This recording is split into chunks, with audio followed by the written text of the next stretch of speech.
4 ways texting will ruin your relationship. I want you to think about this, y'all. If we're in a society where people want to text all the time, a lot of times they want to avoid phone calling. We really can communicate faster than ever before, but we can communicate less than ever before. We're not as effective. Here's why. 4 reasons why text can ruin your relationship. Number 1, you cut out 93% of your communication. There was a recent study that said 60% of our communication is nonverbal facial expressions and gestures.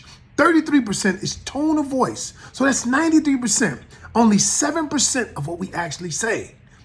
Texting can ruin your relationships. Number 2, sending text that has emotion attached to it will ruin your relationship. Here's what I'm saying. I often tell people, if there's emotion attached to you, when you wrote it, don't send it.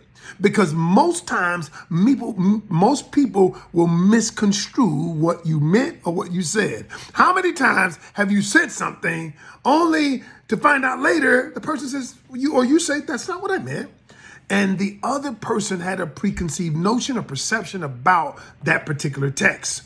The third thing is, when we do text only focuses on what we do. It rarely focuses on who we are.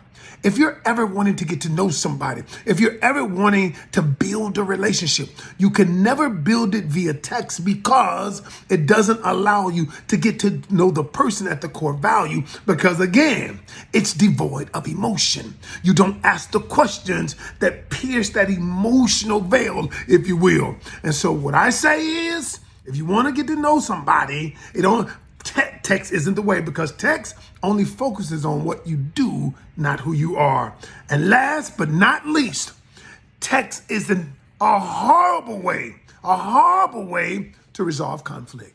It is not good for conflict resolution. Every relationship you're going to be in, I don't care if it's a great relationship. My wife and I have a great relationship. However, it is not devoid of conflict. Every great relationship is going to have conflict. However, it's how you work through the conflict that determines how great the relationship is. And you can never work through true conflict via text.